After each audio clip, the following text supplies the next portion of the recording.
Good afternoon. So I'm Rachel Burley, and I'm the president for Research Square. Thank you very much for joining our panel on preprints and why librarians should care. We've got 4 panelists this afternoon, and what we've all got a slightly different perspective on why librarians should care about preprints. I'm going to allow the other speakers to introduce themselves, but we're starting with Jessica Polka from ASAP Bio, who you can see on the screen here, but she unfortunately can't see us, who's going to just talk us through some of the initiatives that she's working on at ASAP Bio. So handing over to you, Jessica. Thanks very much, Rachel. Let me get my slides up and shared. Are you able to hear or able to see the slides at this point? Both. Hear and see. Great. Thank you. Okay, thank you so much. Thank you again, Rachel, for the invitation. I want to provide a little bit of my background and let you know that I'm coming from a very relatively limited perspective from the life sciences. So my background is in biochemistry, cell biology, and after my postdoc, I started working on a project called ASAP Bio to bring awareness about preprints and also other initiatives that improve transparency and innovation in life sciences to the community. And we do this by hosting meetings and creating resources and by organizing a network of ambassadors who spread the word. So what is a preprint? Unfortunately, I wish that I could look out at the audience and see, do a show of hands or a poll. But in lieu of that, I'm just going to provide, I think, a very brief overview, which is that preprints are manuscripts that can be shared online on a server before formal publication in a journal. And typically, they can be manuscripts basically at the time that they might be ready to submit to a journal. So during the time when authors might be waiting for the peer review process to take a manuscript through revision up until final publication, when it is otherwise hidden from the community, preprints make that work more visible to other scholars and the public in general. Where it can be exposed to feedback and spark ideas for colleagues and provoke discussion. So what are the benefits of preprinting? First, the kind of primary and core benefit is the speed of dissemination. Preprints also are typically open and can be accessed free of charge. But many of the other benefits that that we're about to discuss come from the fact that the dissemination is more rapid than traditional journal publication. This enables earlier and broader feedback from the community. So I think it's significant both that the feedback comes at an earlier stage when authors may be more willing or have more resources to change the course of their research, to revise the manuscript rather than after publication. And second, that it's broader, that rather than just 2 or 3 or 4 reviewers who are providing feedback during a peer review process at a journal, anyone who has access to the paper can in principle either leave a comment if the preprint server allows that, or they can email the authors. I'll come back to this point in a minute. Next, the visibility provided by a preprint can be helpful to authors, especially in terms of finding collaborators or identifying others who might be interested in joining the project. I think preprints are always the sort of most new and fresh research, which is similar to what you might find by going to a conference and hearing unpublished research in a talk or a poster. And for that reason, they're quite interesting to the community.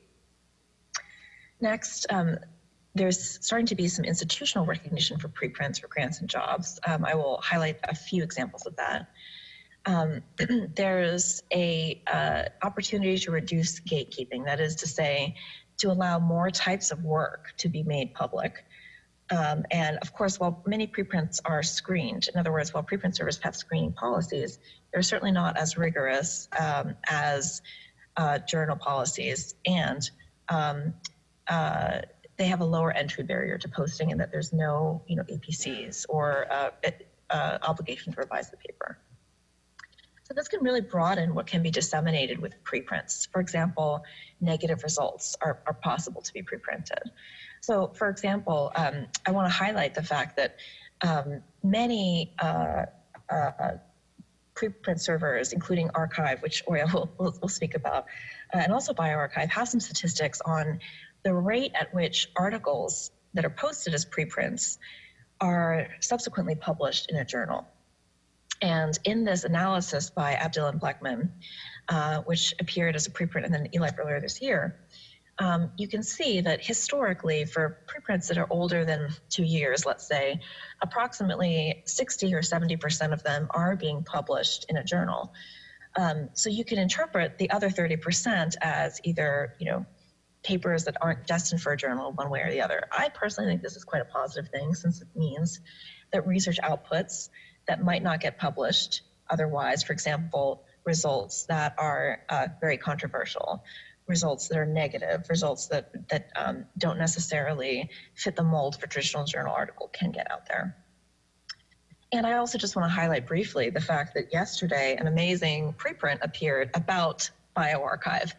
That is to say, it's results of a large user survey of 4,000 total respondents, which provides more insight. And one highlight that I just want to highlight as a takeaway here is that users report, about a third of users are saying that they are actually getting comments by email instead of just by comments on the preprint server itself, which I think is very interesting. So I just want to, in the last few minutes here, make the point that preprinting in the life sciences, and I know we're going to hear from other disciplines later in the session, is really taking off. These data were compiled by Jordan and Anaya, but I think you can really see the rapid growth of bioRxiv. And if we change the axes on this chart here, I just want to highlight that during this time, there have been several funder policies, changes in journal policies, changes in infrastructure. Crossref is now indexing preprints, for example, and changes in funder policies that are very significant. For example, for the biomedical community, NIH has released a statement saying that preprints can be cited in all applications and reports. And finally, that even preprints are making inroads in the medical community with the recent launch of medRxiv as well. So with that, I just want to highlight one last point, which is that preprints there's often a lot of concern about preprints not being peer-reviewed and how this will impact readers who perhaps are not familiar with the distinction between a preprint server and a journal. Several preprint servers do contain visible disclosures. Here, for the sadly now discontinued PeerJ preprints and also bioRxiv, you can see that they contain little statements saying this article is a preprint, has not been certified by peer review, et cetera. I would argue that the need for these kind of statements on preprint servers also speaks to a need for greater transparency about how peer review is conducted on all scholarly work, including journal articles as well. So I want to thank all of those people who work with me on ASAP Bio, as well as other projects. And I'm very much looking forward to hearing the other talks and the discussion. Thank you so much. Thank you very much, Jessica. That was great.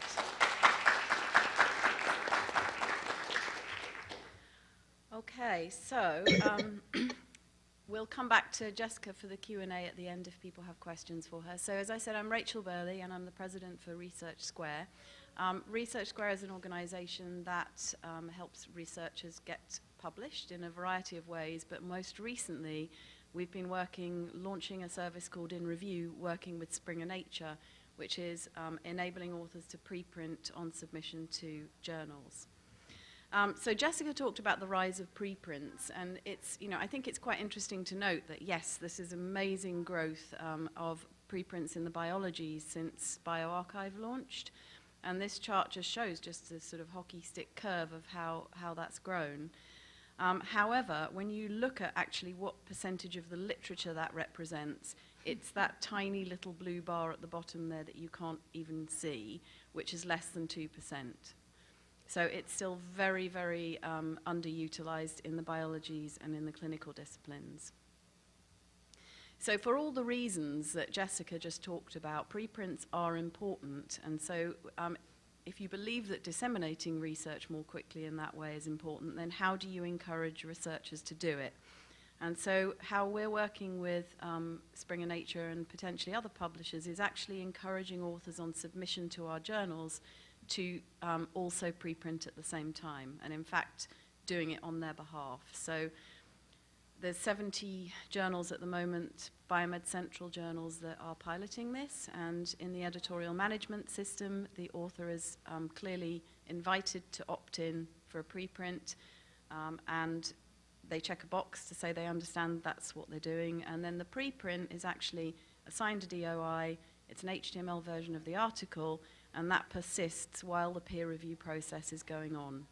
And I think many people will realize that the peer review process is quite often going on for a very long time, and so this gives the author an opportunity to share their research, get feedback on it from others while it's undergoing the peer review process. So this is an example of how this looks, and this was an article that was submitted to Nature Communications. In fact, it's a manuscript on about Ebola. And one of the initiatives, the reasons we want to accelerate this kind of research is because waiting 6 months for this to go through peer review, or 3 months, or however long it takes, could be wasting valuable time that others could be building on the research. So as Jessica says, it clearly states that this has not undergone peer review. It has, it has an integrity check, so that we have checked it for plagiarism, ethics, conflict of interest, and so on. But then it's freely available for everybody to access while it's undergoing the peer review process.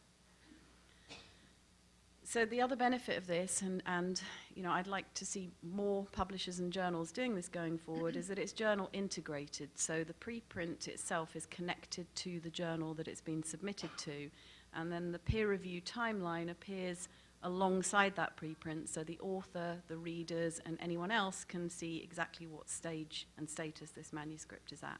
So it's a helpful, transparent, open way of seeing when the decisions are made and when the review has been invited and so on. And this is really popular with the authors, and manuscript tracking is a big benefit. And then I mentioned the integrity checks. So we like bioRxiv and medRxiv and other preprint servers in the biologies and medicine, we wouldn't post manuscripts that haven't had some kind of sense check. And in fact, you can see when you click on the integrity check box exactly what it's been checked for. So plagiarism, ethics, and so on. So you know what you're looking at, essentially. And just a word about, so author uptake of this has been surprisingly high. So the average is 38%. It varies massively by discipline. But so 38% of authors are opting to have the preprint option on submission to these 70 journals. We plan to roll it out across all Springer Nature journals over the next year or so. So this will be one way that we are committed to sort of helping to drive uptake of preprints proactively and link that to the final published record. So what next? So as I mentioned, we want to roll this out more. I think I'm seeing lots of initiatives in this space with other publishers, PLOS working with bioRxiv and medRxiv. Wiley are launching a similar initiative, and I think having that end-to-end preprint to publication record is going to be very helpful and useful in sort of connecting the preprint with the published version. And then I'm hoping that this will lead on to other initiatives like open peer review on preprints and other forms of validation, so that when you're looking at a preprint, you can see exactly what editorial checks it's undergone. So on that note, I'm going to hand over to Susan.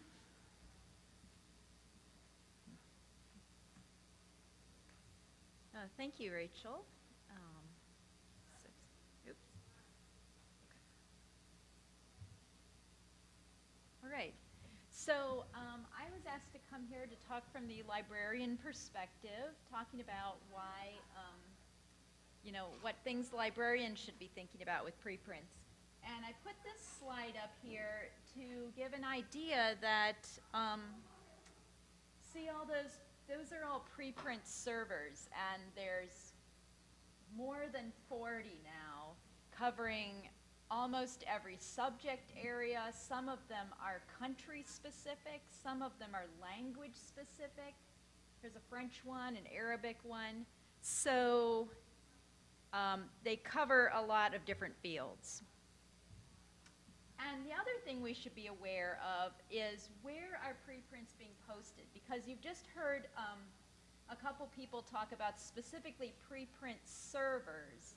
But just so we have all the full information, people can post preprints in their institutional repository, on their own website, on a subject-specific repository like these preprint servers, some of the language or country-specific ones, or some of them are on journal websites as they are a step in the peer review process.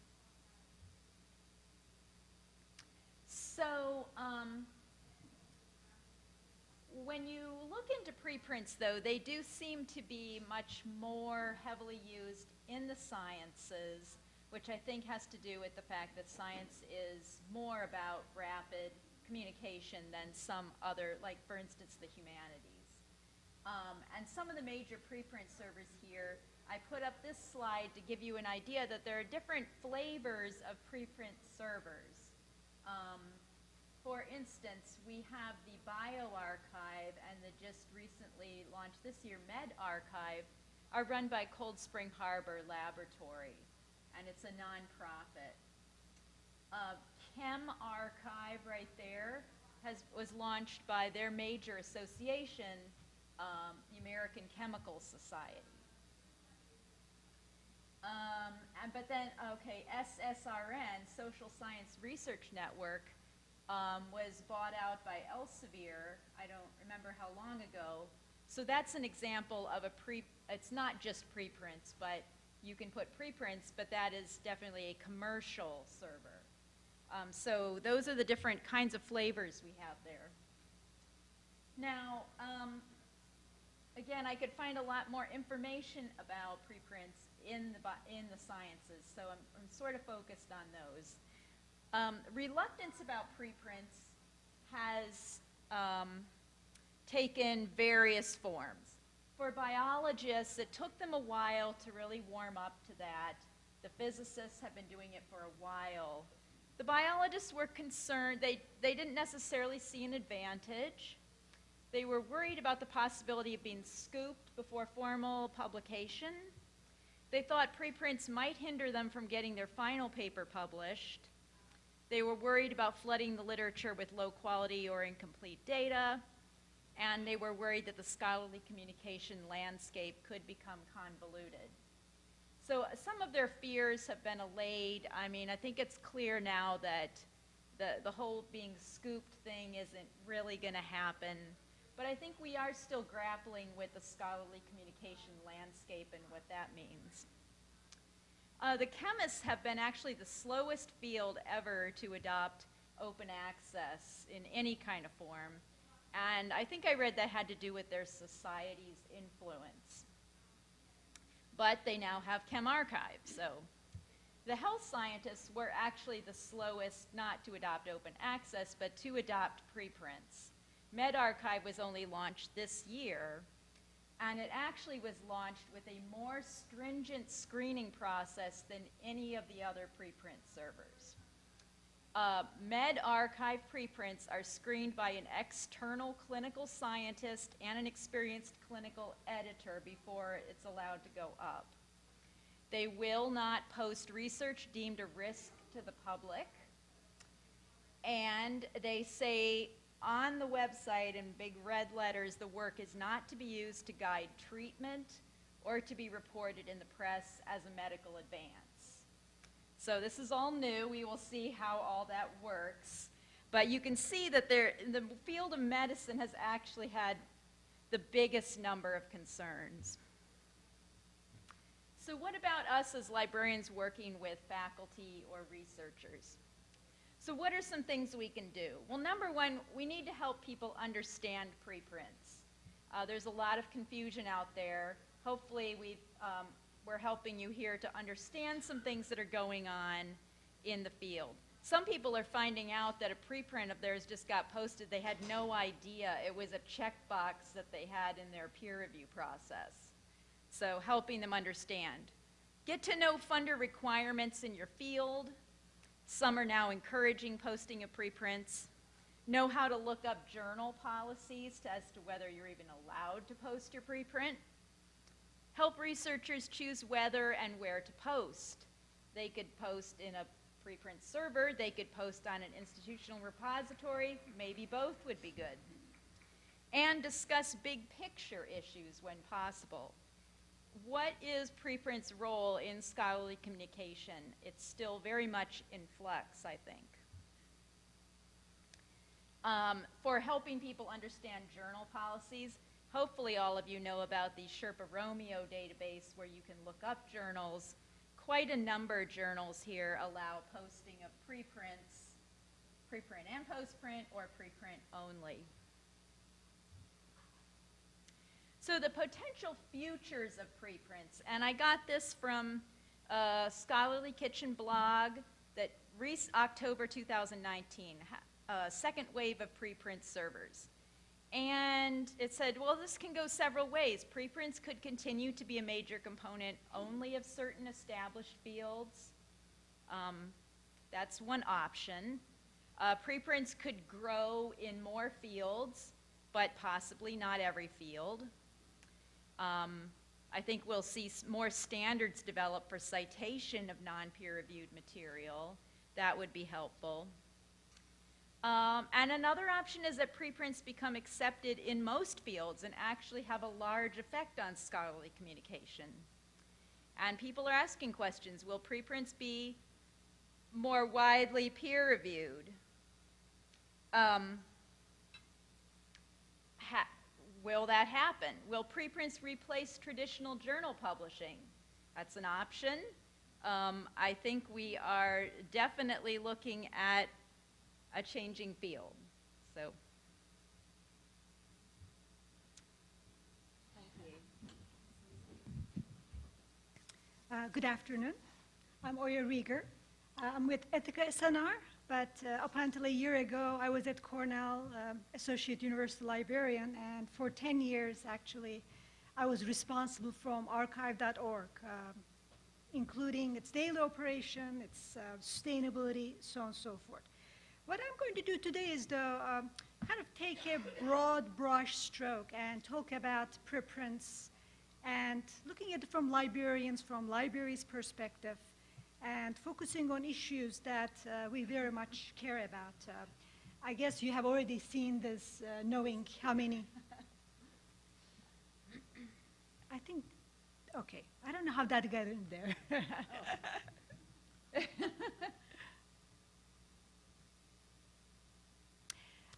The issues that I would like to talk about today are, I think, very close to librarians and library staff's practices and mission. But of course, I'm sure there are some colleagues here from the publishing world. These are very important issues too. They are mainly about the longevity of digital content, integrity of information, and in a nutshell, we might consider them issues of sustainability. How would they ensure? Are they durable? Transparency, accountability, integrity of scholarly record. When we say sustainability, very often what comes to mind is business models. But I would argue that sustainability is much more than business models, that it's really kind of a holistic way of looking into preprints and how they are evolving.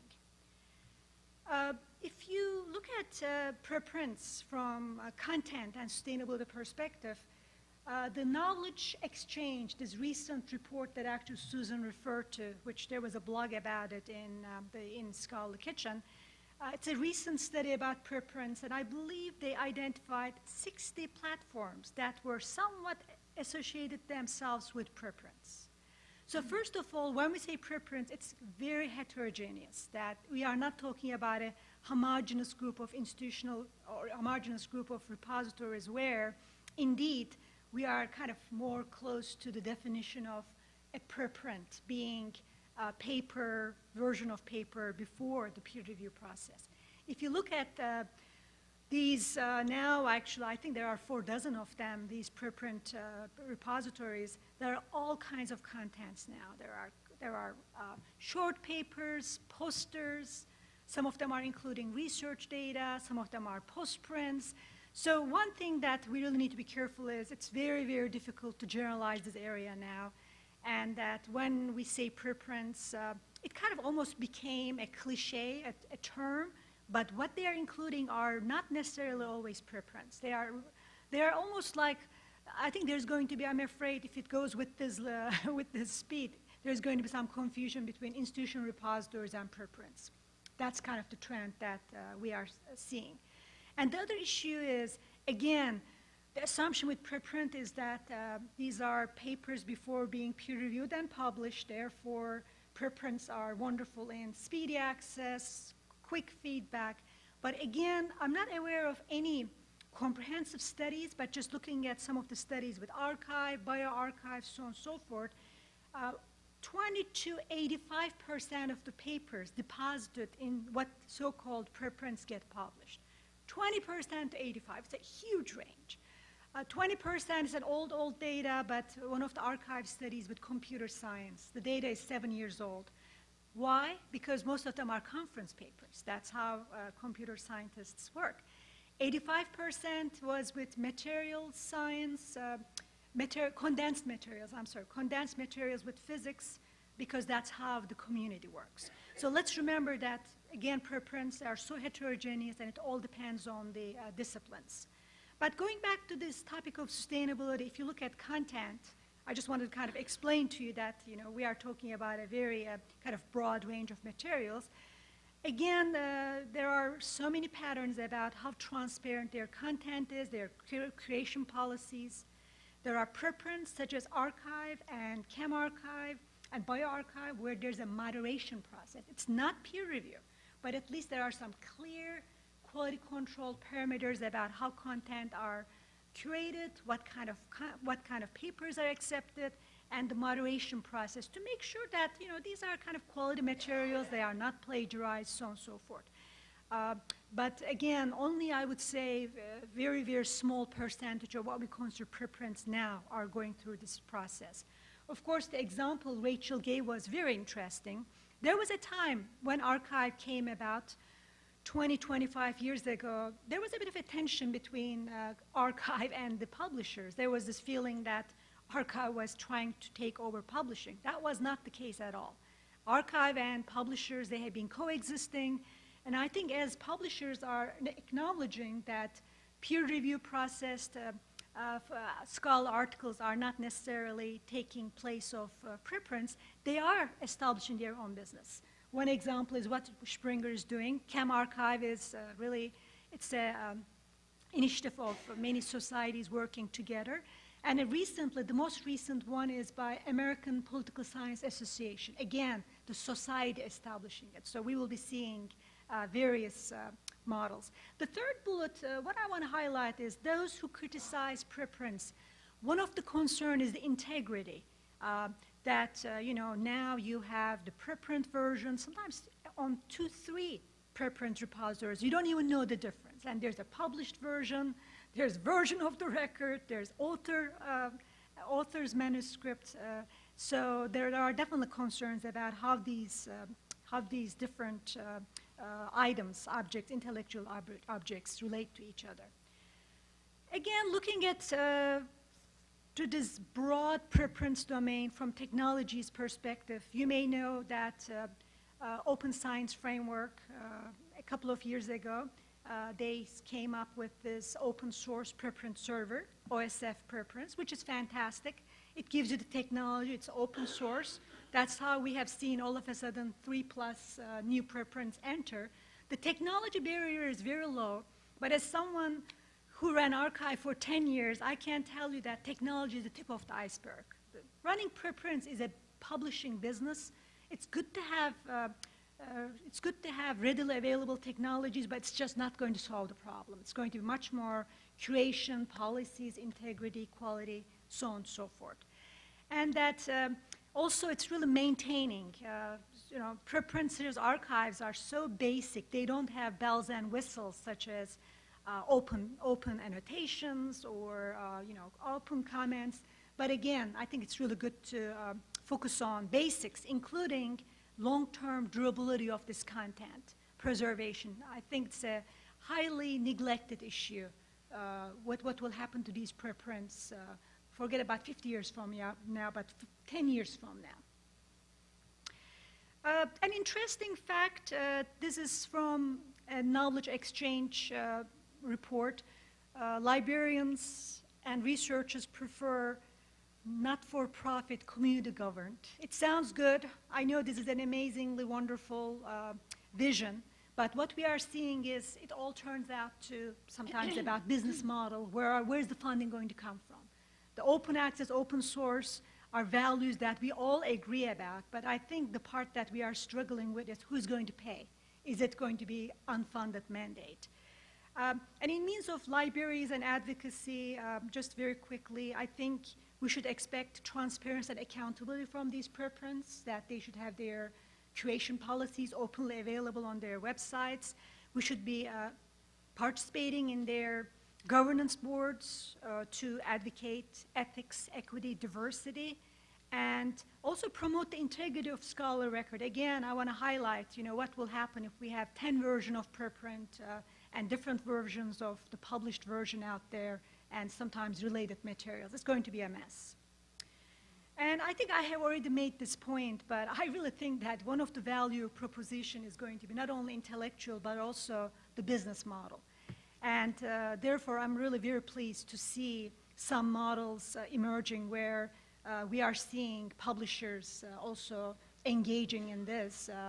Again, I'm very fond of community-based models, but I think we should really be focusing on stability and the durability of all these digital content being created. Thank you very much.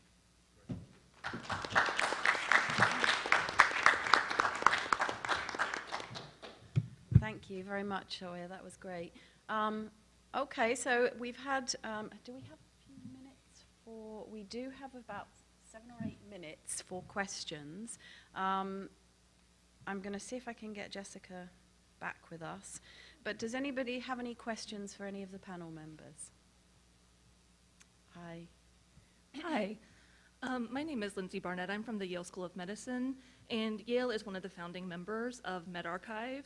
However, the library was not initially seen as a good partner for that project when it came out. And we, of course, think that we're exceptionally positioned to be good partners. And Susan, you mentioned some of the reasons that librarians are important to preprints.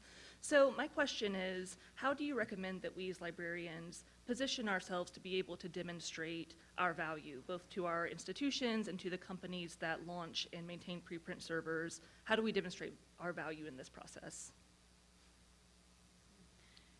Shall I take a shot at it quickly? Yeah, go Just, ahead.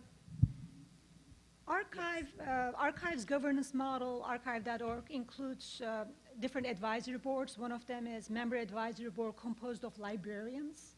And I cherish that group. That was some of my best advices came from that group about curation, quality control, communicating with scientists, libraries' role. That's why one of my bullets was for libraries to at least try to be near their governance board. Just one small advice. Do you have any? I don't have anything to add to that. I don't know if you can hear us. Can you, Jessica? You can. Okay. Okay. Did we answer your question? Yeah, I mean, I personally don't really have an answer for you. That's interesting that they hadn't thought of you. I assume Yale has some kind of institutional repository, right, that is working with the library? We actually don't have an institutional repository, and so that might be one reason that the library wasn't seen as a natural fit for this. That could be it, because maybe if you had one, they might have seen your library being involved in that. So I mean, maybe that's it. I can't, I don't really know what was going on there, but yeah. Thank you.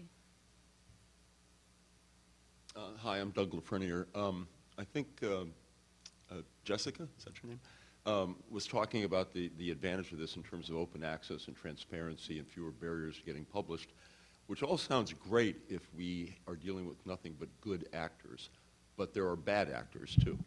And I'm worried about all this 30 to 100, I don't know, at least 30% of peer-reviewed papers that never get published elsewhere, but now apparently never go away, have a persistent DOI, live forever, and are wrong. So maybe somebody could talk about that. Is there any thought to like policing these things, cleaning them up after a period of time, et cetera, et cetera? I'd like your thoughts on that. Thank you. Jessica, did you hear Yeah. the question? Yes, I heard the question. Thank you. It's a very good point. However, I would also argue that many peer-reviewed papers turn out to be wrong. In fact, I think that it is sort of a fallacy to assume that everything that is peer-reviewed is immune from being wrong. And I think certainly some of this, I am definitely sympathetic to this concept that reducing gatekeeping can enable bad actors to make claims. However, it also enables the publication of works that would not otherwise see the light of day.